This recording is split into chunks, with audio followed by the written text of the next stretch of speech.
ओम शांति। भगवत गीता श्लोक क्लास में आज का श्लोक है 15वें अध्याय का 11वां श्लोक, अध्याय 15 का श्लोक नंबर 11।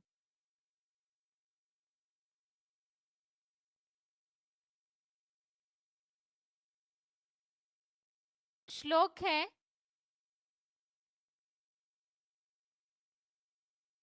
यतन्तो योगिनश्चैनं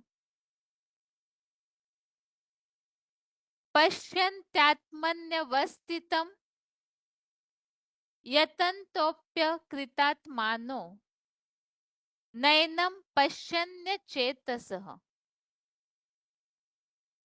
श्लोक दोबारा।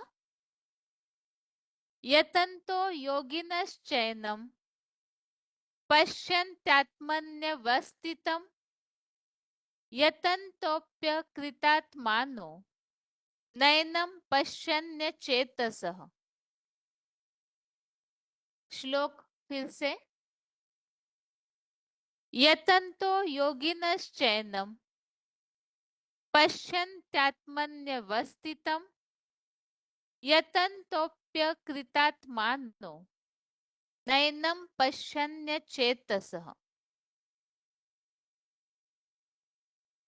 श्लोक का संधि विच्छेद है यतन्तः योगिनः च एनं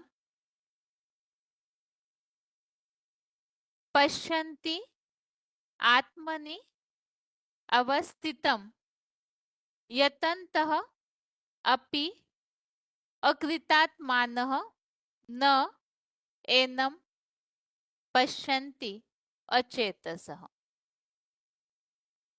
श्लोक का संधि विच्छेद दोबारा। यतन्तः योगिनः च एनं पश्यन्ति आत्मनि अवस्थितं यतन्तः अपि अकृतात्मानः न एनं पश्यन्ति अचेतसः।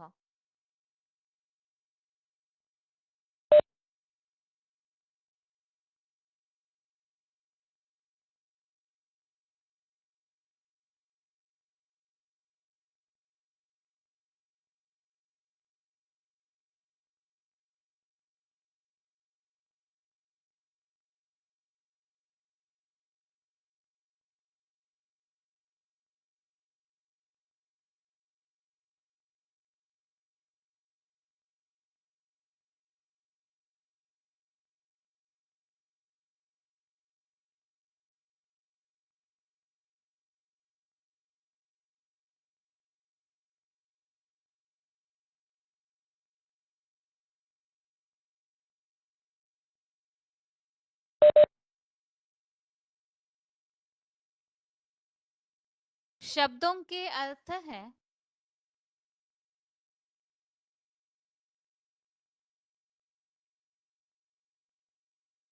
यतन्तः अर्थात यत्नवान, योगिनः अर्थात योगी, एनम अर्थात इसको,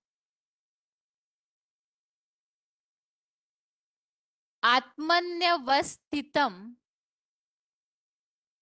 इसमें दो शब्द है आत्मनि अवस्थितम। आत्मनि अर्थात अपने में, अवस्थितम अर्थात भली भांति स्थित हुआ, पश्यन्ति अर्थात देखते हैं। चाकृतात्मानो चेतसः, इसमें भी शब्द जुड़े हुए हैं चाकृतात्मानो चेतसः। इसमें च अर्थात किंतु, अकृतात्मानः अर्थात अपनी इंद्रियों को, अचेतसः अर्थात वश में न करने वाले।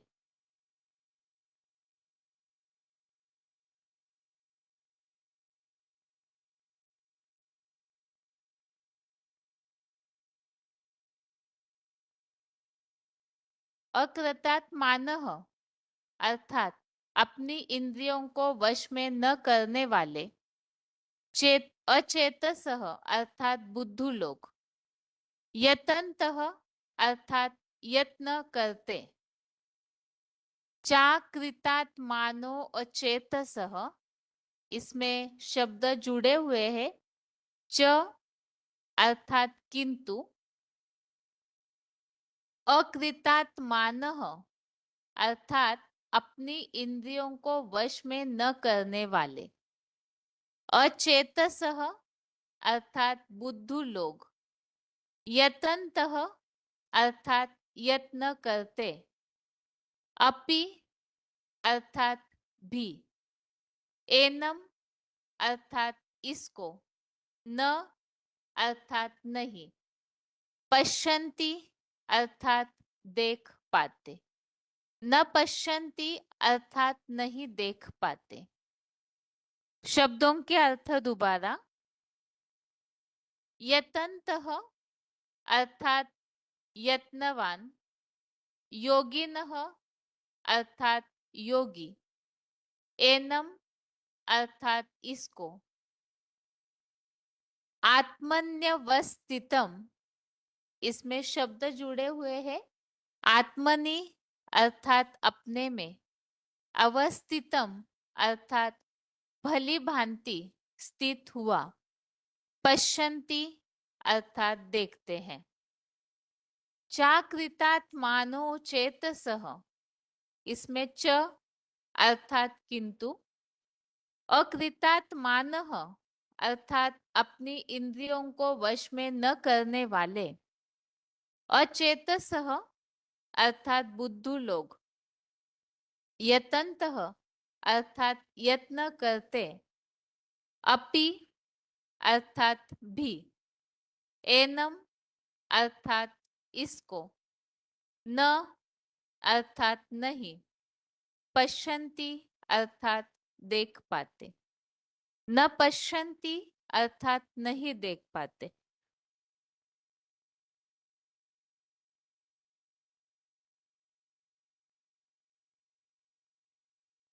श्लोक का अर्थ है यत्नवान योगी इसको अपने में भली भांति स्थित हुआ देखते हैं, किंतु अपनी इंद्रियों को वश में न करने वाले बुद्धू लोग यत्न करते भी इसको नहीं देख पाते। यहाँ जैसे कि 15वें अध्याय में हम जीवात्मा का विषय इस टॉपिक को समझ रहे हैं और इसमें जैसे कि शुरू से जैसे श्लोक नंबर 8 8वें श्लोक से जो बात चल रही है कि परम ब्रह्मा के बुद्धि रूपी पेट में एकत्र अखंड योग ऊर्जा का अंश आत्मा अथवा ईश्वर अथवा प्राणवायु जब ऊपर निकलता है और दूसरी निर्जीव गर्भ को धारण करता है तो जैसे वायु फूलों से सुगंधियों को ले जाती है, दूर ले जाती है, वैसे ही यह प्राणवायु भी भिन्न योनिगत प्राणियों की अपरा प्रकृतिगत दैहिक 23 तत्वों को लेकर जाता है। तो यहाँ हमने इसका भाव समझा था जैसे कि वास्तव में दैहिक 23 तत्व है तो जड़ हो जाते हैं, तो इन सबको ले जाने की बात नहीं बल्कि उनके जो संस्कार है उससे ले जाने की बात।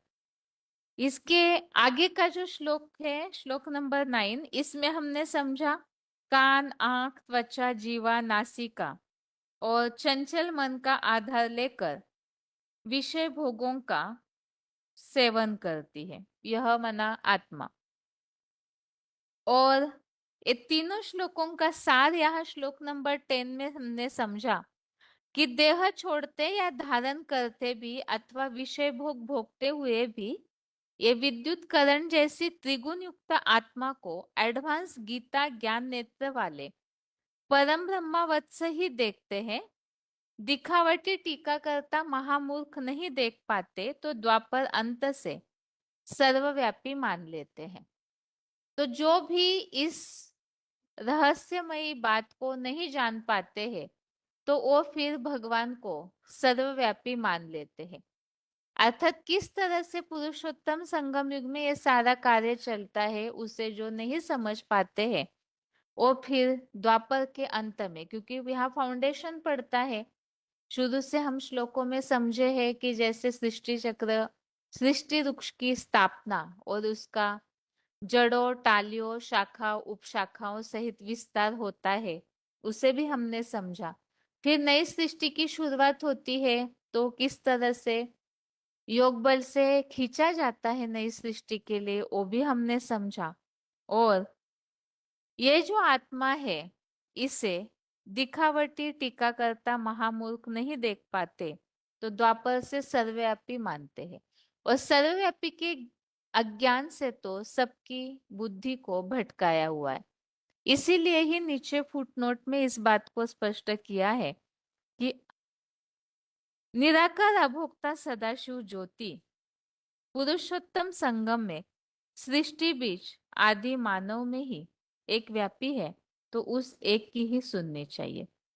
अभी आगे यहाँ जैसे बताया है कि अभोक्ता परमपिता सदाशिव ज्योति ओ आदि मानव आदि देव एडम उस एक में ही पुरुषोत्तम संगम युग में व्यापी है, अर्थात उस एक के द्वारा ही सृष्टि परिवर्तन का कार्य करते हैं। अब जिन्होंने इस बात को नहीं जाना तो फिर द्वापर अंत से सर्वव्यापी मान लेते हैं। तो इसीलिए बताया यहाँ कि उस एक का ही सुनना चाहिए। तो आगे श्लोक नंबर 11, 15वें अध्याय का जो 11वां श्लोक है, तो उसमें इस बात को स्पष्ट किया है जो अभी अर्थ हमने पढ़ा। यत्नवान योगी इसको अपने में भली भांति स्थित हुआ देखते हैं, किंतु अपनी इंद्रियों को वश में न करने वाले बुद्धू लोग यत्न करते भी इसको नहीं देख पाते। अभी श्लोक का क्लैरिफिकेशन सहित अर्थ है, यत्नवान योगी इस भरी पूरी भ्रिकुटी में योग ऊर्जा से परिपूर्ण आत्म किरण ज्योति बिंदु को अपने प्रकृतिकृत देह के भ्रू मध्य में सदा मन बुद्धि से भली भांति स्थित हुआ देखते हैं, किंतु अपनी इंद्रियों को वश में न करने वाले जन्म जन्म के हिंसक भोगी बुद्धू लोग यत्न करते भी इस आत्मा को एकाग्र मन से नहीं देख पाते, क्योंकि अनास्थावान नास्तिक बन पड़े हैं। तो जो नास्तिक होते हैं वो जैसे सर्वव्यापी मानना ये भी एक प्रकार की नास्तिकता ही है, क्योंकि एक जगह कहीं आस्था टिकी हुई नहीं होती है। तो ऐसे ही यहाँ भी ये जो अनास्थावान नास्तिक है इनकी क्वालिटी बताई हुई है कि ये ना आत्मा को मानते ना परमात्मा को मानते न स्वर्ग को मानते, कोई भी बात को मानते नहीं, ना किसी धर्म से इनकी अपेक्षा होती है। तो ऐसे जो नास्तिक है तो वो फिर अनेक अनेक धर्मों का जो प्रभाव है जैसे आर्य समाजियों पर होता है, तो वो फिर किसी को भी नहीं मानते। नास्तिक तो पूरे ही नास्तिक है जो विनाशकारी है। तो देहभान में रहते हैं, अपनी देह को ही जो सब कुछ मानते हैं, तो ऐसे देहभान वाले जो है वो इंद्रियों को तो कंट्रोल करते ही नहीं है। तो जिनकी अपनी इंद्रिया कंट्रोल में नहीं है, देहभान भरा हुआ है, वो फिर आत्मा को मान नहीं पाते, तो आत्मा में मन को एकाग्र भी नहीं कर पाते। और जो आत्मिक स्थिति नहीं बना पाते वो फिर भगवान में भी एकाग्र नहीं हो पाते। अर्थात पुरुषोत्तम संगम युग में जब परमपिता शिव साकार के द्वारा जो बताया आदि देव आदम में एक व्यापी है, तो फिर जिस तरह से आस्था रखनी चाहिए या याद करना चाहिए तो वो भी नहीं कर पाते हैं। तो इस तरह से श्लोक में इस बात को स्पष्ट किया है कि जो नास्तिक है वो ना आत्मा को मानते ना परमात्मा को, तो ना आत्मा में एकाग्र हो पाते हैं ना भगवान जिस साकार तन के द्वारा आते हैं, तो उनके भ्रू मध्य में जो परमपिता शिव रहते हैं, तो उसमें भी मन को एकाग्र नहीं कर पाते हैं। तो इसीलिए बताया जो योगी है वो तो आत्मा में जिनकी मन बुद्धि एकाग्र होगी, तो परमात्मा की याद भी उन्हें सहज आएगी। इसी के लिए यह स्पष्ट किया है कि यत्नवान योगी इस भरी पूरी भ्रुकुटी में योग ऊर्जा से परिपूर्ण आत्म किरण ज्योति बिंदु को अपने प्रकृतिकृत देह के भ्रू मध्य में सदा मन बुद्धि से भली भांति स्थित हुआ देखते हैं, किंतु अपनी इंद्रियों को वश में न करने वाले जन्म जन्म के हिंसक भोगी बुद्धू लोग यत्न करते भी, यत्न अर्थात प्रयत्न करते हुए भी इस आत्मा को एकाग्र मन से नहीं देख पाते, क्योंकि अनास्थावान नास्तिक बन पड़े हैं। और श्लोक में यहाँ नीचे ही फुटनोट में जिन श्लोकों के रेफरेंस दिए हुए हैं, एक तो अध्याय 8 का श्लोक नंबर 9, 8वें अध्याय का श्लोक नंबर 9 और 10। इसमें पहला तो जो बताया है अनु रनियम सन्मनुस्मरेत्य, तो इसमें जो बताया हुआ है अनु से भी अनुरूप, ऐसी सूक्ष्म अनु से भी अति सूक्ष्म, तो यहाँ आत्मा का भी रूप अनु से भी अनुरूप अति सूक्ष्म है। और इसी तरह से इस श्लोक के अनुसार परमपिता परमात्मा जो सभी आत्माओं के पिता है वो भी अति सूक्ष्म ही है। और इसी श्लोक में जो जुड़ा हुआ श्लोक है 8वें अध्याय का 10वां अध्याय 8 का श्लोक नंबर 10, उसका भी इस श्लोक में रेफरेंस दिया हुआ है, ध्रुवर मध्य प्राणम आवेश सम्यक। तो इसमें यह बताया हुआ है कि जो प्रलय काल में, विनाश काल में अचल अडोल भक्ति भाव से अव्यभिचारी मन बुद्धि द्वारा योग बल पूर्वक लगा हुआ भ्रू मध्य में ही प्राण रूप आत्म ज्योति युक्त सूक्ष्म बिंदु स्वरूप को अच्छे से स्थिर कर याद करता है। और इसके अलावा श्लोक में जो आत्मा भ्रुकुटी के बीच में निवास करती है, साथ में परम पिता भी जिस तन में आते हैं, तो वो भी साकार में जिस तन में प्रवेश करते हैं, तो भ्रुकुटी के बीच में ही निवास करके सारा कार्य करते हैं। यह जैसे कि यहाँ बताया है चक्षुष चैवान तरे भ्रुव, अध्याय 5 का श्लोक नंबर 27, तो इस श्लोक में भी इस बात को बताया हुआ है। चक्षु अर्थात यहाँ जो बताया हुआ है बाहर के इंद्रिय भोगों को चित्त से बाहर ही करके और आत्म बिंदु नेत्र को भ्रुकुटी में, तो यहाँ आत्मा में स्थिर करने की बात जो आई है मन बुद्धि की, तो उसी के लिए यहाँ बताया है चक्षुष चैवान तरे भ्रुव। ये श्लोक का अर्थ है। अभी श्लोक का उच्चारण सुनते हैं।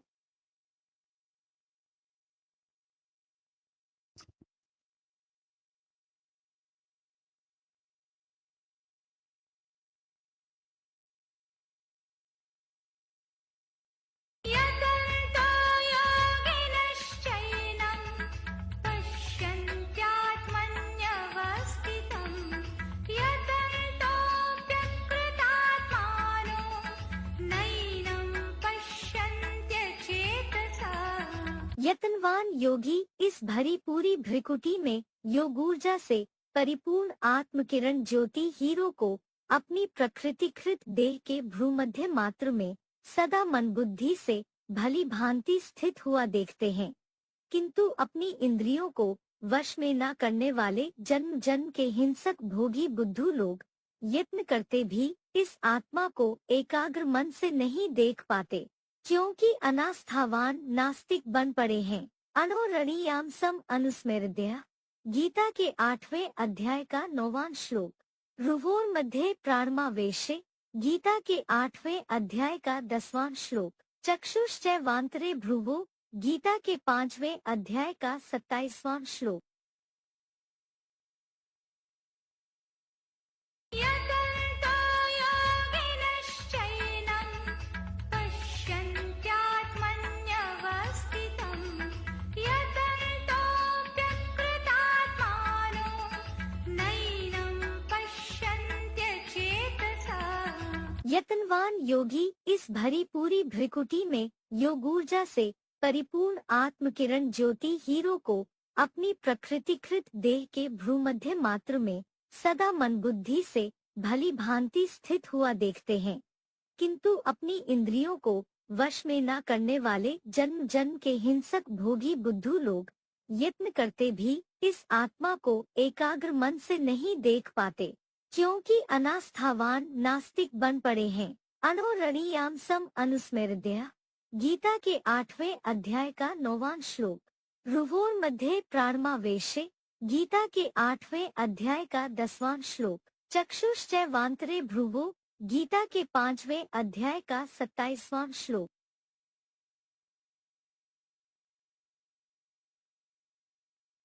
अभी इस श्लोक में जैसे बात आई हुई है कि यत्नवान योगी भरी पूरी भ्रिकुटी में योग ऊर्जा से परिपूर्ण आत्मकिरण ज्योति बिंदु को अपने प्रकृतिकृत देह के भ्रूमध्य में सदा मन बुद्धि से भली भांति स्थित हुआ देखते हैं। तो जो भी ऐसे नंबरवार याद का पुरुषार्थ करने वाले हैं, तो उनकी स्थिति बताई हुई है कि वो सबसे प्रथम इस बात का पुरुषार्थ करेंगे। इसी संबंधित यह पॉइंट है VCD number 2466, VCD number 2466, 36 minute 36 minutes के बाद से लिया हुआ पॉइंट।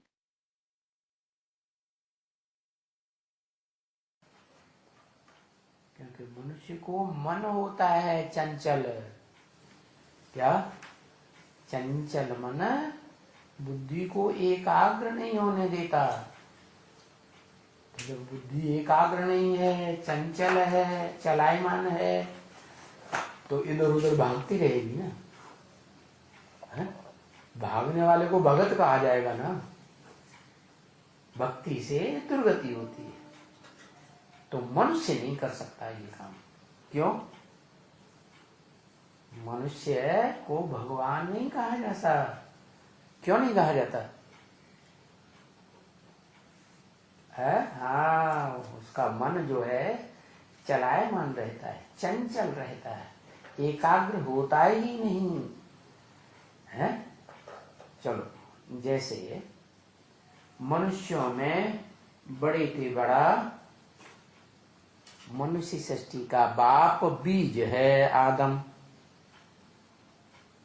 जिसे हिंदू में आदिदेव कहते हैं। वो भी मनुष्य होता है ना, है? तो वो भी भगवान नहीं कहा जा सकता। क्यों नहीं कहा जा सकता? क्योंकि उसका भी मन चंचल ही तो होता है, कि एकाग्र होता है पहले से, है? भगवान आके गीता ज्ञान सुनाते हैं, उससे पहले एकाग्र होता है? नहीं। तो उसको कहा जाता है मूर्तिमान शंकर, पुरुषार्थी। निराकारी स्टेज वाला नहीं बना। जैसे शिव है निराकारी। धर्मपिताएं जब आते हैं आत्मलोक से, सुप्रीम एबोर्ड से इस संसार में, जैसे बुद्ध, क्राइस्ट है, गुरु नानक, तो उनके चेहरे से क्या झलकता है? निराकारी रूह दिखाई देती है या देवान दिखाई देता है? क्या दिखाई देता है? निराकारी रूह दिखाई देती है। रूह माने आत्मा, धर्म पिता को देख लो, है, चेहरे को ध्यान से देखो, गुरु नानक को देखो, बुद्ध को देखो, क्राइस्ट को देखो, एकदम चढ़ी हुई आंखों वाला, वो तो धर्म पिता हैं, लेकिन उन पिताओं का भी पिता, बाप का भी बाप, जिसे बाबा कहा जाता है, ग्रैंड फादर भी कहा जाता है? वो ग्रैंड फादर तो कितनी निराकारी स्टेज वाला। तो जब निराकारी स्टेज बन जाती है, आत्मिक स्टेज बन जाती है, आत्मा निराकार है ना, ज्योति बिंदु है, इतना सूक्ष्म ज्योति बिंदु कि उसकी लंबाई चौड़ाई माप तो है ही नहीं। तो वो निराकार बनी हुई आत्मा स्थिर बुद्धि हो जाती है, निराकारी स्टेज में आत्मिक स्मृति में टिक जाती है। देह और देह के 5 तत्व और उस देह में जो इंद्रियां हैं, उन इंद्रियों का सुख का आकर्षण एकाग्र स्थिति में योगी को होता ही नहीं। उसमें एकाग्रता के कारण वशीकरण की शक्ति आ जाती है। क्या वो चाहे तो दुनिया में किसी को भी वशीभूत कर सकता है, लेकिन उसको कोई वशीभूत नहीं कर सकता। लेकिन है तो योगी नंबर 1। एक जैसी एकाग्रता सबके अंदर नहीं हो सकती।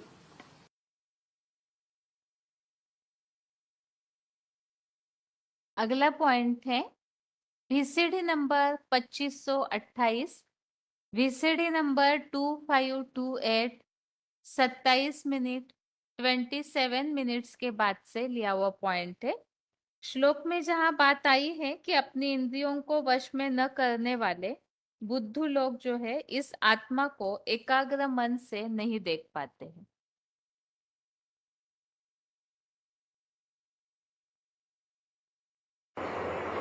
आत्मा तो सूक्ष्म होती है ना, लेकिन जो देह अभिमानी होते हैं उनको आत्मा सूक्ष्म ज्योति बिंदु को याद करना कठिन होता है या सहज होता है? कठिन होता है ना, तो वो उस याद में तो टिके ही नहीं सकते। खास करके जो द्वैतवादी द्वापर युग से आत्माएं आती हैं, वो अपन को आत्मा समझने में भी मुसीबत उनको है। तो आत्मा सभी फिर बहुत मुसीबत से उस स्थिति में टिकती है, अपनी आत्मा की स्मृति में। तो फिर आत्माओं का जो बाप है उसकी स्मृति तो कठिन है। क्यों? कि वो किस में आता है ये पहचानना ही तो सबसे बड़ा ज्ञान है। क्या ज्ञान क्या है? ज्ञान माने जानकारी, पहचान। किसकी पहचान? कहते हैं खुदा निराकार है, निराकार की कैसे पहचान होगी? है कैसे पहचान होगी? अरे निराकार साकार तन में आएगा तभी तो पहचान होगी, तो कैसे पहचानेंगे?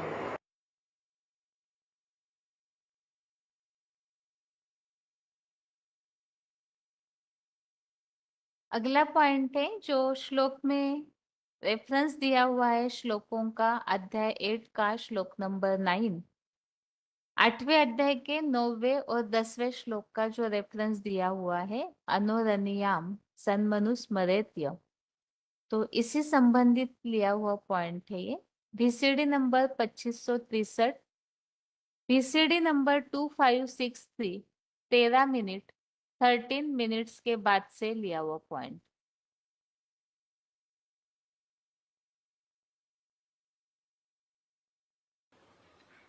उस सुप्रीम सोल ज्योति बिंदु और जिसमें प्रवेश करता है उसको भी परिचय दे दिया कि तुम भी ज्योति बिंदु हो, ओरिजिनली तुम देह नहीं हो।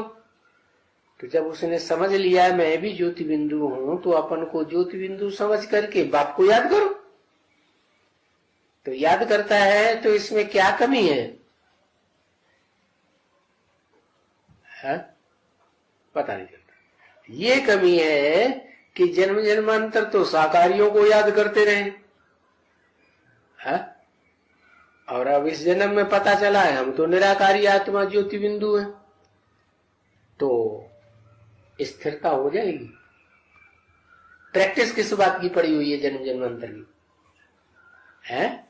साकार को याद करने की पड़ी हुई है या निराकार ज्योति बिंदु? वो तो मालूम ही नहीं था, तो याद करने की बात ही नहीं। भले गीता में आया है अणु अणियांश, अणु से भी अनुरूप है आत्मा, लेकिन फिर शास्त्रकारों ने मुआलते में डाल दिया, कोई इनका अंगुष्ठे विसल है, लो सब सत्यानाश कर दिया। फिर बता दिया मैं हजारों सूर्यों से कि समान तेजो मैं हूं। 1000 सूर्य इकट्ठे कर दो, उनकी जितनी तेज होगा, रोशनी होगी, उतनी तेज मेरे अंदर है। मैं आत्मा, आत्मा में इतनी शक्ति होती है। सब सत्यानाश करके रख दिया। अब बाप आके बताते हैं कि मैं जैसे सूक्ष्म ज्योति बिंदु आत्मा अणु से भी अनुरूप हूं, ऐसे तुम बच्चे सभी आत्मा हो। प्राणी मात्र की आत्माएं अणुरूप हैं, लेकिन इतना सूक्ष्म अणु आत्मा है कि इन आंखों से तो दिखाई पड़ने की बात ही नहीं।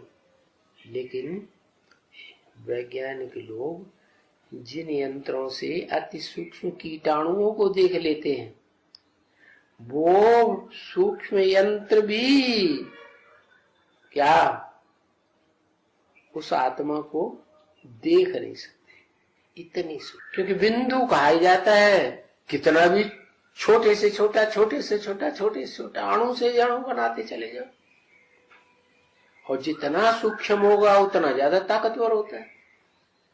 तो अब आत्माएं तो है ही ना नंबरवार है। छोटी बैटरी होगी तो उसमें छोटी ताकत भरी जाएगी, बड़ी बैटरा होगा तो उसमें बड़ा ताकत भरी जाएगी। ऊर्जा है ना। तो बताया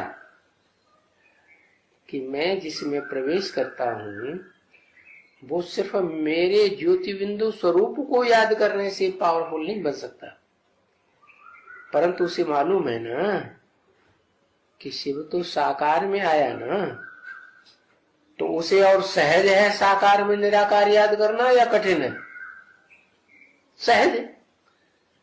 तो जब ये बात समझ जाता है तो वो अपनी भ्रकुटी के मध्य में ही, जैसे गीता में लिखा है भ्रूण मध्य प्राणमावेश सम्यक, तो अंतकाल की प्रैक्टिस अभी से करना शुरू। क्या? भ्रकुटी के मध्य में ज्योति बिंदु आत्मा अपने को भी याद करो, और बाजू में बैठता है कौन? बाप।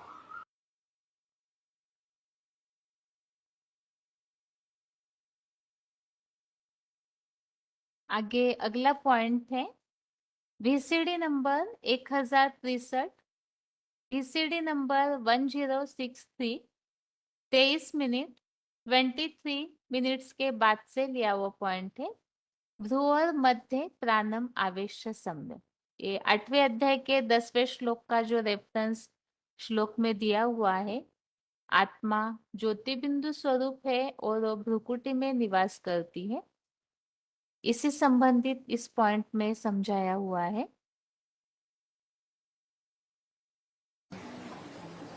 जो आत्मिक स्थिति में रहने में पक्के हो गए, आत्मिक स्थिति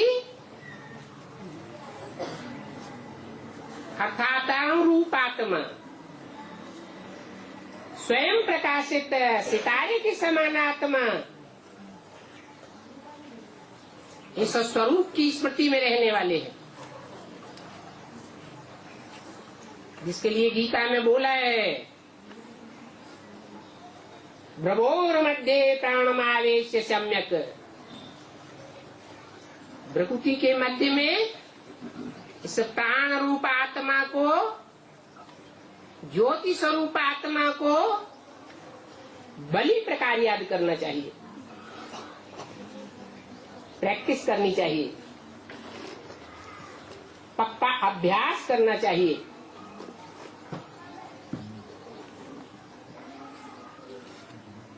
अर्जुन ने भगवान से पूछा, गीता कहती है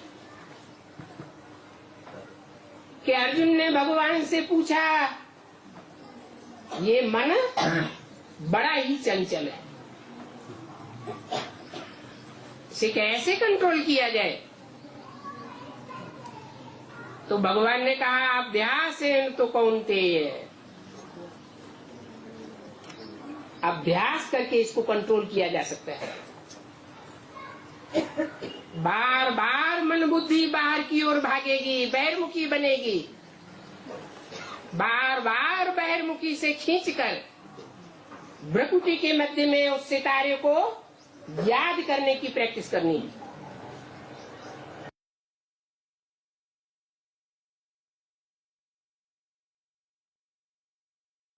अगला पॉइंट है, श्लोक में जो बात आई है, सभी अनास्थावान नास्तिक बन पड़े हैं, तो इससे संबंधित इस पॉइंट में बताया हुआ है। VCD नंबर 2652, VCD नंबर 2652, 1 घंटा 13 मिनट 1 आवर 13 मिनट्स के बाद से लिया हुआ पॉइंट।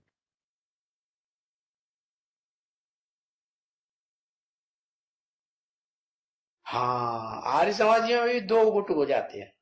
क्या उनको कहते हैं? भारतीय कम्युनिस्ट। क्या एक भारतीय कम्युनिस्ट और एक होते हैं मार्क्सवादी कम्युनिस्ट। ये मार्क्सवाद कौन से देश में चलता है ज्यादा?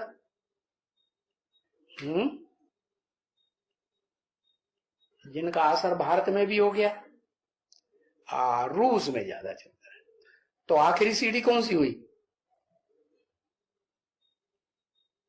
आखिरी सीढ़ी कौन से कुल वालों की हुई है? रूस वालों की। वो क्या नास्तिक हैं? किसी के ऊपर आस्था नहीं, आत्मा के ऊपर भी आस्था नहीं, स्वर्ग के ऊपर भी आस्था नहीं, नरक को भी नहीं मानते हैं, भगवान को भी नहीं मानते, कुछ भी नहीं मानते, बस हम ही सब कुछ है इस दुनिया में। ऐसे कहते हम सबसे पावरफुल हैं दुनिया में, सर्वशक्तिमान है तो हम हैं। क्यों भाई? अरे हमारे में बहुत ताकत है, हम चाहें तो यूं बटन दबाएं और दुनिया खत्म हो जाएगी।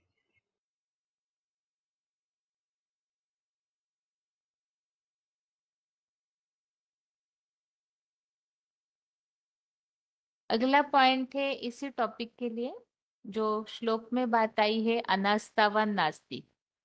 तो नास्तिक जो है वो ना आत्मा को मानते ना परमात्मा को, कोई धर्म से भी उनकी अपेक्षा नहीं रहती है। जो श्लोक में यहाँ बताया हुआ है कि जो इंद्रियों को वश में न करने वाले अर्थात देहभानी होते हैं, तो वो आत्मा में अपना मन एकाग्र नहीं कर पाते और न भगवान को भी याद कर पाते हैं। ये वार्तालाप number 797, discussion number 797, 27 minute 27 minutes के बाद से लिया हुआ पॉइंट। क्योंकि नास्तिकवाद की शुरुआत होती है आर्य समाजियों से, और आर्य समाज धर्म वाले ऐसी आत्माएं हैं कमजोर, जो सतयुग में 8वां नारायण के फॉलोअर बनते हैं। वो 8वें नारायण के फॉलोअर कच्चे से कच्चे ब्राह्मण परिवार के हैं। वो कच्ची कन्वर्ट होने वाली आत्माएं जैसे ही द्वापर शुरू होता है, कच्ची होने के कारण इस्लाम धर्म में कन्वर्ट हो जाती है। देवता धर्म के ऊपर से उनकी आस्था उखड़ जाती है। बाद में क्राइस्ट आता है, बुद्ध आता है, तो उन धर्मों में भी कन्वर्ट हो जाती है। माना इतनी कच्ची कमजोर आत्माएं हैं कि कोई भी धर्म के ऊपर उनकी आस्था टिकती नहीं है। चाहे बौद्ध धर्म आए, चाहे क्रिश्चियन धर्म आए, चाहे संन्यास धर्म आए, चाहे मुस्लिम धर्म आए, जो जो धर्म पिताएं आते गए उनके उनके धर्मों में कन्वर्ट होते गए, अपने पिछले धर्म को छोड़ते गए, उस धर्म के ऊपर से उनकी आस्था उखड़ती गई। तो जिनके जन्म जन्मांतर के संस्कार हैं, कोई भी धर्म पर आस्था उनकी टिकती नहीं है, अनास्थावान है। तो उनमें नास्तिकता सहज आ जाएगी या नहीं आएगी? सहज ही उनके अंदर नास्तिकता आ जाती है। वो कोई भी धर्म के ऊपर उनको आस्था नहीं रहती। इसलिए उनका नारा है धर्म निरपेक्ष राज्य। हम ऐसे राज्य की स्थापना करेंगे जिसमें हमें किसी धर्म की अपेक्षा नहीं है, किसी धर्म के ऊपर हमको आस्था नहीं है। माने उनका नास्तिक धर्म है। वो कहते तो हैं मुख से कि हम भगवान को मानते हैं, लेकिन भगवान को निराकार मान लेते हैं, साकार नहीं मानते। माने देवताओं को मानते ही नहीं, जबकि भगवान सिर्फ देवात्मा में प्रत्यक्ष होता है। चाहे वो राम वाली आत्मा हो और चाहे वो कृष्ण वाली आत्मा हो, वो देवताओं को मानते ही नहीं। देवताओं को न मानना, साकार स्वरूप को न मानना, अर्थात निराकार को भी नहीं मानना, नास्तिक है। उन्हें किसी धर्म के ऊपर अपेक्षा नहीं है, वो सिर्फ अपनी चलाएंगे, किसी की बात मानने वाले नहीं। उनके धर्म में कोई ताकत नहीं।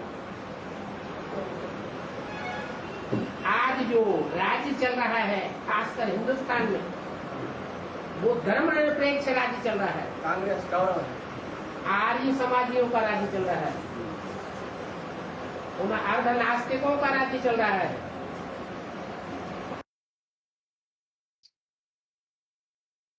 इस तरह से अध्याय 15 के श्लोक नंबर 11, 15वें अध्याय के 11वें श्लोक संबंधित बातों को हमने समझा। अभी आगे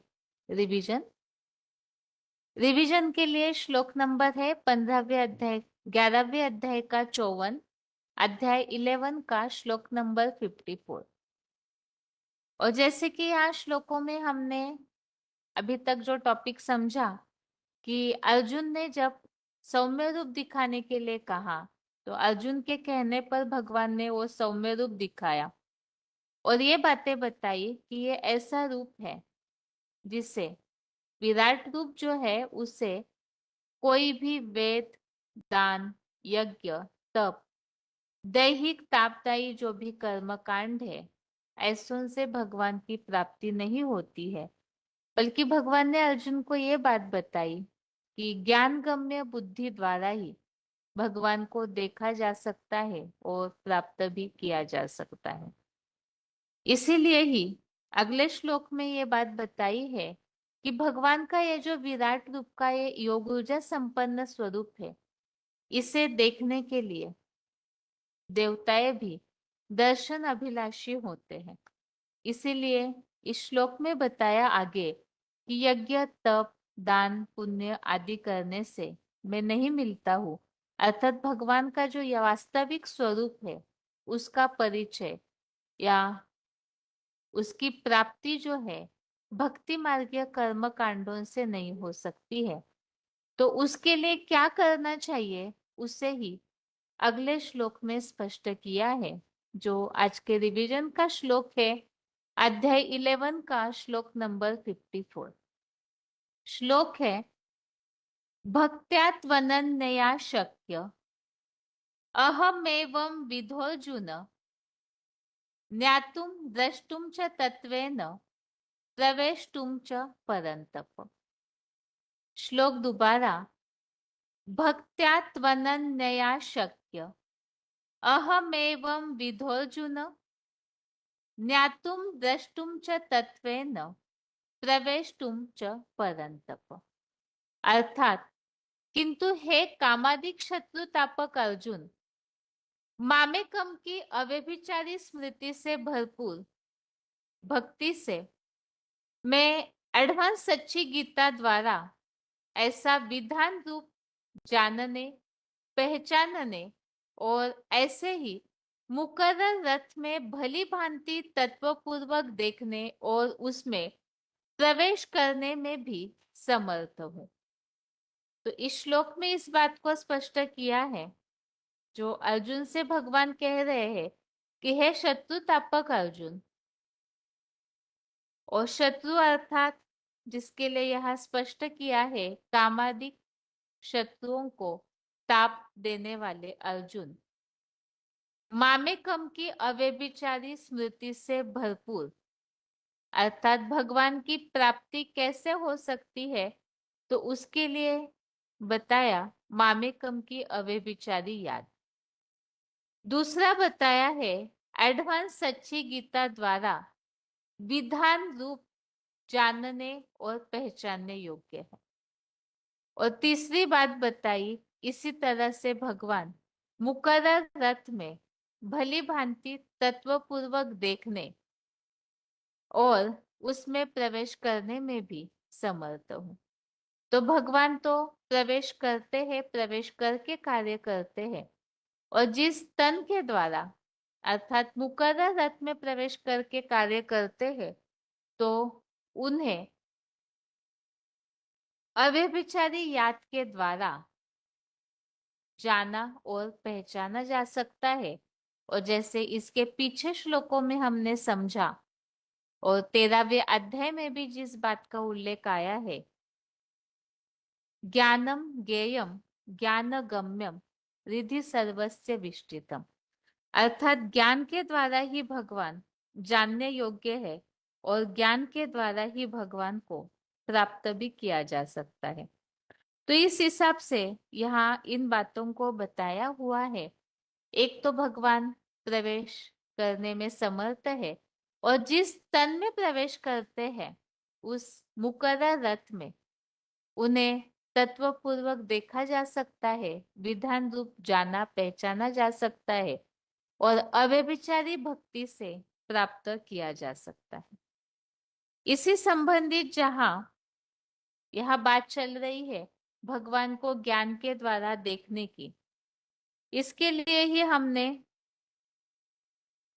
11वें अध्याय के 8वें श्लोक में भी इस बात को समझा है। भगवान को ज्ञान के तीसरे नेत्र से ही देखा जाता है, जो बताया है दिव्यम ददामि ते चक्षु पश्चिमे योगमेश्वर।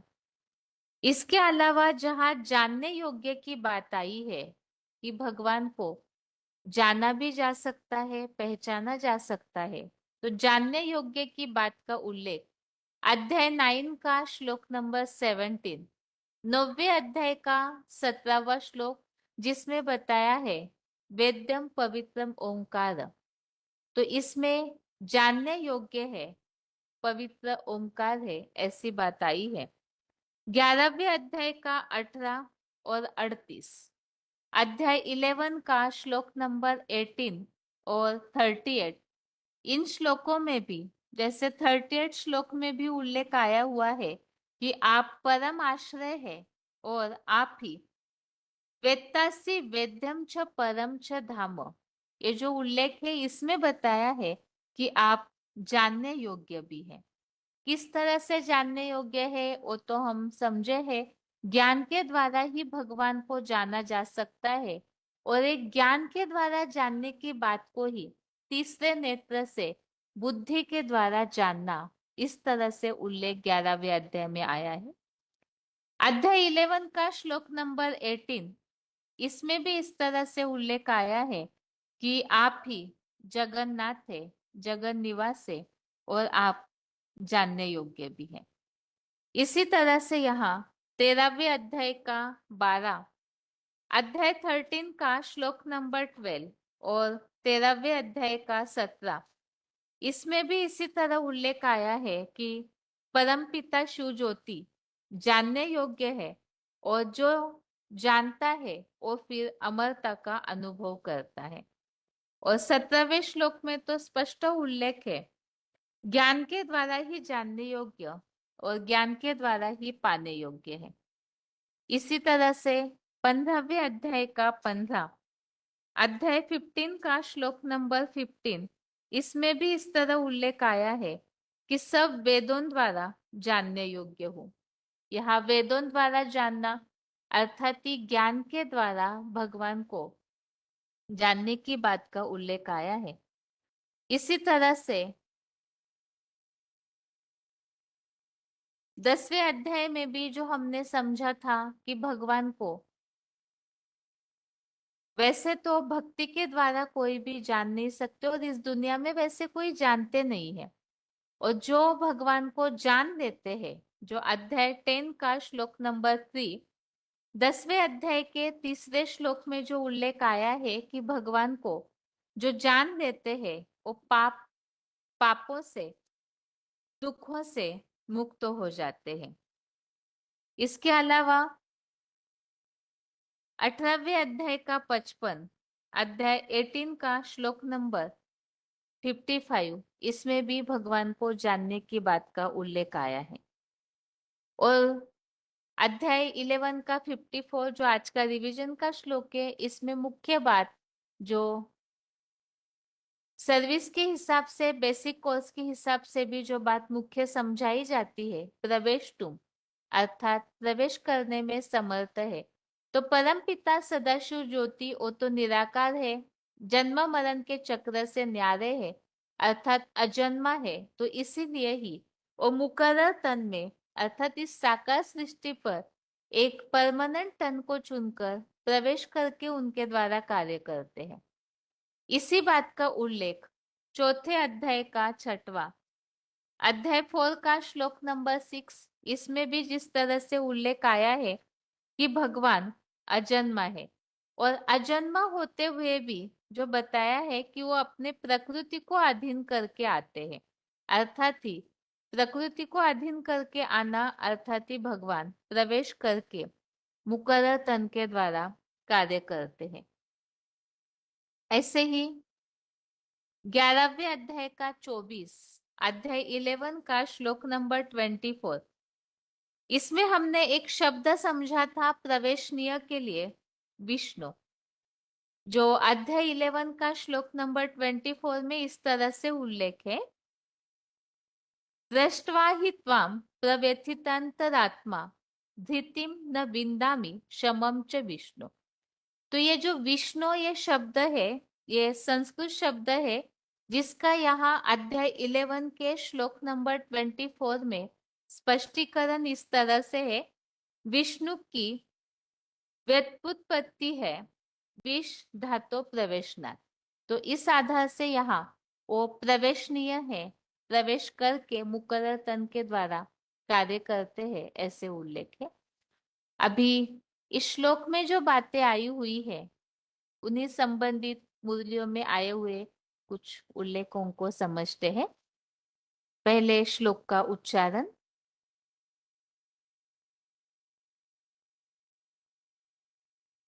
भक्त्या त्वनन्यया शक्त्या अहमेवं विधोऽर्जुन ज्ञातुं द्रष्टुं च तत्त्वेन प्रवेष्टुं च परन्तप। किंतु हे कामादिक शत्रुतापक अर्जुन, मामेकम की अव्यभिचारी स्मृति से भरपूर भावना से मैं ऐसी एडवांस सच्ची गीता द्वारा विधि पूर्वक जानने पहचानने और ऐसे ही मुकर्रर रथ में भली भांति तत्व पूर्वक देखने और उसमें प्रवेश करने में भी समर्थ हूँ। भक्त्या त्वनन्यया शक्त्या अहमेवं विधोऽर्जुन ज्ञातुं द्रष्टुं च तत्त्वेन प्रवेष्टुं च परन्तप। किंतु हे कामादिक शत्रुतापक अर्जुन, मामेकम की अव्यभिचारी स्मृति से भरपूर भावना से मैं ऐसी एडवांस सच्ची गीता द्वारा विधि पूर्वक जानने पहचानने और ऐसे ही मुकर्रर रथ में भली भांति तत्व पूर्वक देखने और उसमें प्रवेश करने में भी समर्थ हूँ।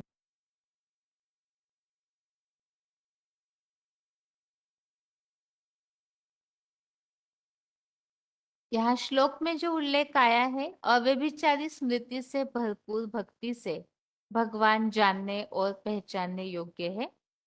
ये वार्तालाप नंबर 1712, डिस्कशन नंबर 1712, 53 मिनट्स के बाद से लिया हुआ पॉइंट। हाँ जी,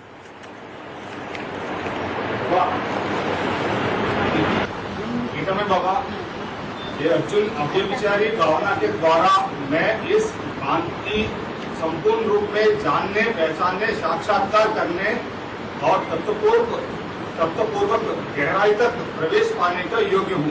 हाँ, इसमें बाबा की अव्यभिचारी भावना के द्वारा भांति संपूर्ण रूप में जानने मतलब क्या होगा बाबा?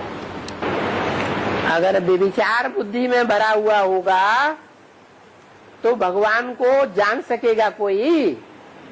है व्यभिचार जिसकी बुद्धि में भरा हुआ होगा, अनेकों को याद कर रहा होगा, अनेकों से इंद्रियों का संबंध जोड़ रहा होगा, तो उसकी बुद्धि में ज्ञान ही नहीं बैठेगा। भगवान क्या है? ज्ञान का बिंदु है, ज्ञान की रोशनी है। क्या है भगवान? ज्ञान की रोशनी ही ज्ञान है, भगवान है। ऐसी रोशनी जो अब व्यभिचार में ही टिकती है। अगर व्यभिचारी दृष्टि होगी, व्यभिचारी वृत्ति होगी, व्यभिचारी कर्मेंद्रियां होंगी, व्यभिचारी संकल्प होंगे, व्यभिचारी वाइब्रेशन होंगे, तो कभी भी ज्ञान ठहर नहीं सकेगा। वो मिट्टी का पात्र हो गया। ज्ञान जो है सोने के पात्र में ठहरेगा। सोना माने जो सच्चा होगा। भगवान डायरेक्शन देते हैं, मामेकम याद करो। तो मामेकम याद करो माने मुझे एक को ही याद करे, दूसरों की याद आए तो फटाक से भगा दे। वो है सच्चाई। ऐसे नहीं याद नहीं आए। 63 जन्मों का हिसाब किताब है तो याद तो जरूर आएगी। जिनके साथ हिसाब किताब जोड़ा है शरीर की कर्मेंद्रियों का, वो इस जन्म में याद आएंगे या नहीं? याद तो आएंगे, परंतु फटक। चलो हम अपने बाबा को याद करो।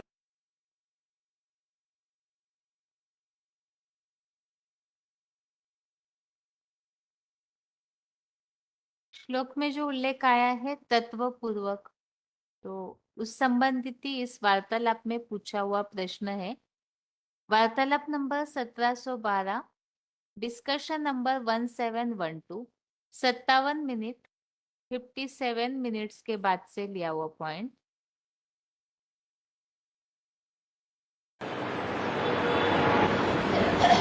तत्वपूर्वक गहराई मतलब क्या होगा? सच्चाई पूर्वक। सत्य माने सच्चाई, सार। सत्य माने सार। तत्व, तत्व माने सार। सत्य कहो, तत्व कहो, सार।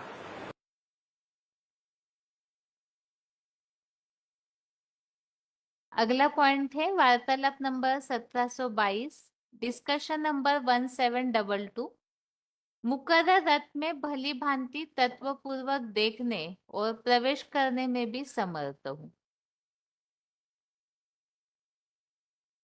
भगवद गीता में बाबा है, भगवद गीता में बाबा है कि तत्वपूर्वक गहराई तक प्रवेश पाने का योग्य हूँ कहा बाबा? है। तत्वपूर्वक गहराई तक प्रवेश पाने का योग्य हूँ बोला बाबा। तत्वपूर्वक गहराई तक प्रवेश पाने का योग्य हूँ बोला बाबा। योग्य हूँ, योग्य हूँ। हाँ, तो ये सत्य माने सच्चाई। हाँ, तो वो गहराई तक मतलब उसका क्या बेहद करते बाबा? उसका गहराई का मतलब है दुनिया में कितनी आत्माएं हैं मनुष्य आत्माएं? 500 करोड़।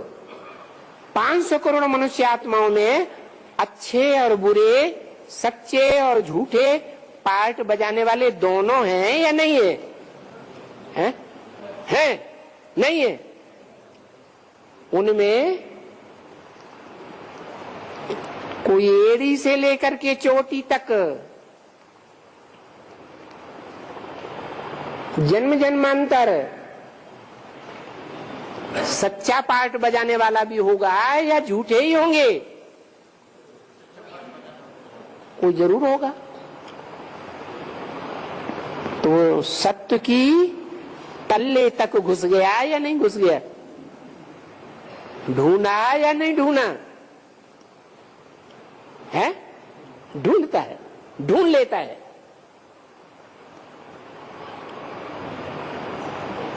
कैसे भी गंदे से गंदे गांव में आया हो, जन्म लिया हो 84वां जन्म, वो वहां भी उसे ढूंढ ही लेगा। क्यों? सत्य है। और दूसरे उतना सत्य भगवान की नजर में क्यों नहीं है? दूसरे क्यों नहीं बन सकते मुकर्ररत? कोई कारण होना चाहिए या नहीं है? क्या कारण? कारण है कि श्रीमत को, भगवान की श्रीमत को तह तक पहचानने वाला करोड़ों में कोई एक ही निकलता है। जो श्रीमत को जानेगा, कर्म अकर्म और विकर्म की गति को अच्छी तरह से पहचानेगा,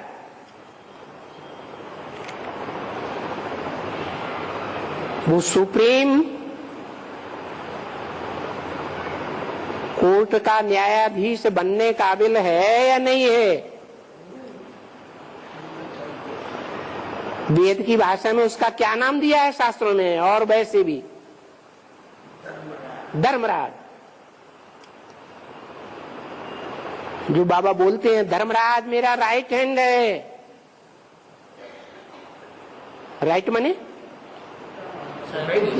सच्चा या झूठा?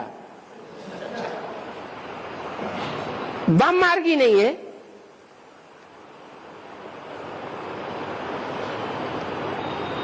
तो ये सच्चाई कहां से आती है उसमें?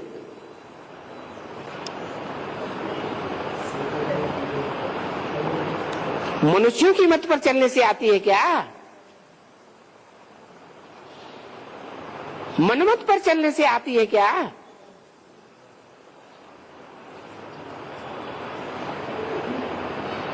श्रीमत को गहराई से पकड़ने वाली आत्मा है, जिस श्रीमत से जन्म जन्मांतर का भाग्य बनता है।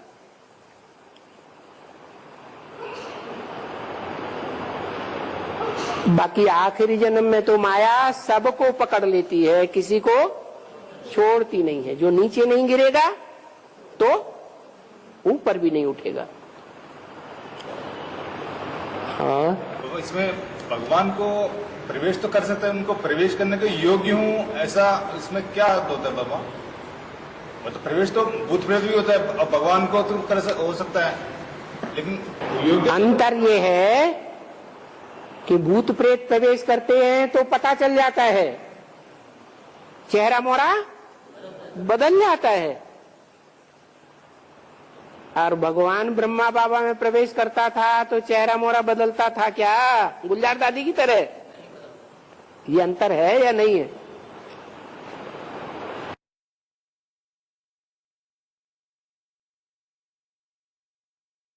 अगला पॉइंट है जो इसी श्लोक संबंधित बताई हुई बातें, VCD number 2105, VCD number 2105, 47 minute 47 minutes के बाद से लिया हुआ पॉइंट है। प्रवेश करने में भी समर्थ हूँ। सृष्टि के पहले पुरुष आदम को इस्लामी मुसलमान मानते हैं, एडम को क्रिश्चियंस मानते हैं। इस मनुष्यों की दुनिया में 250 200 करोड़ क्रिश्चियंस हैं जो एडम को आदि पुरुष मानते हैं। हिंदुओं में आदि देव कहा जाता है, जैनियों में आदिनाथ कहा जाता है।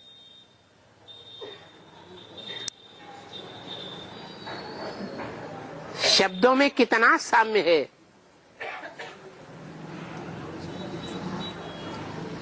उस सृष्टि के आदि पुरुष में ही परमपिता परमात्मा निरंजन निराकार से वह प्रवेश करते हैं। जैसे भूत प्रेत प्रवेश कर जाते हैं, ऐसे भगवान भी प्रवेश करता है। गीता में एक शब्द भी आया हुआ है, प्रवेश तुम, मैं प्रवेश करने योग्य हूं। तो वो प्रवेश करके सुप्रीम टीचर बनता है। टीचर का काम है समझना और समझाना। ये समझना समझाना बुद्धि के द्वारा होता है, मन के द्वारा होता है, या कर्मेंद्रियों के द्वारा होता है? हैं? कैसे होता है? मन के द्वारा, बुद्धि के द्वारा होता है।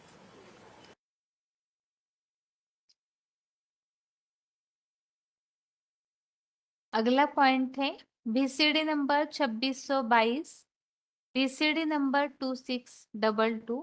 मुकर्रर रथ में भली भांति तत्वपूर्वक देखने और प्रवेश करने में भी समर्थ हूँ। कर सकता है। अरे ये तो गीता में भी लिखा हुआ है, प्रवेश तुम, मैं प्रवेश करने योग्य हूँ। क्या? ज्ञातुम, मैं जानने योग्य भी हूँ। ऐसे नहीं कि भूत प्रेत कोई प्रवेश करता है तो कोई पहचान नहीं पाता। पहचान है। क्या पहचान है?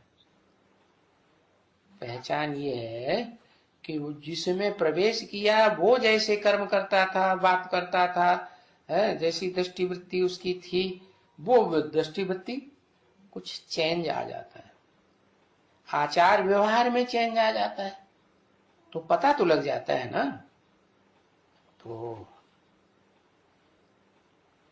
बताते हैं कि जब मैं प्रवेश करता हूं तो सवाल पैदा होता है, किस में प्रवेश करूं? है? तो किस में प्रवेश करता है?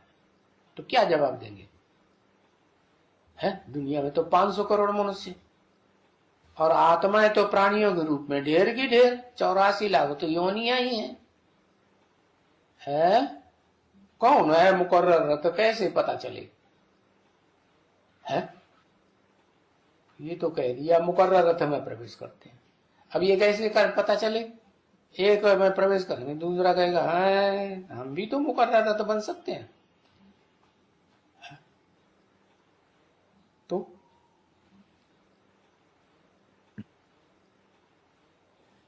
है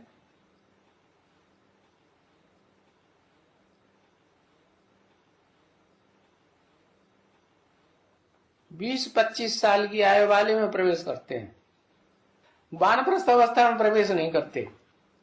अरे ये क्या बोल दिया? अनुभवी तन में प्रवेश करता है या छोटे बच्चे में प्रवेश करेगा? छोटे बच्चे में प्रवेश करेगा या कम अनुभवी में प्रवेश? बूढ़ा ज्यादा अनुभवी होता है कि कम उम्र वाला ज्यादा अनुभवी होता है? बुढ़ापे पे आ जाते हैं, जिंदगी देखी हुई है तो उसमें ही प्रवेश करते हैं। लेकिन ऐसे तो दुनिया में बहुत है ना, ऐसे ऐसे 60 साल के तो बहुत हैं, बूढ़े बूढ़े लोग बहुत हैं। तो उनके प्रवेश करने का वो कुछ नियम है, कानून है? कोई नियम कानून नहीं, जिसको चाहेंगे उसी में प्रवेश कर जाएगा। अरे नहीं, धर्म पिताएं आते हैं तो जितना ऊंच धर्म पिता होगा उतने ही ऊंचे रथ में प्रवेश करेगा। क्या नियम है ना, बताया ना कि जो सेकंड नारायण है सतयुग का, उसमें दुनिया का सेकंड नंबर का धर्म पिता प्रवेश करता है। थर्ड नारायण है, उसमें थर्ड नंबर का धर्म पिता प्रवेश करेगा। फोर्थ क्लास नारायण है तो फोर्थ नारायण में प्रवेश करता है। जैसे हर धर्म की डायनेस्टी चलती है ना, ऐसे ही देवताओं की भी डायनेस्टी चली है। तो ये नियम हुआ कि जो जितना ऊंचा धर्म पिता होगा उतने ऊंचते ऊंच में प्रवेश करेगा। ऊंच किसे कहते हैं? ऊंचे कर्म करे तो ऊंचा, नीच कर्म करे तो नीचा। तो बताया कि मैं उसमें प्रवेश करता हूं जिसने पूरे 84 जन्म, एक जन्म भी कम नहीं, ऑल राउंड पार्ट बजाया।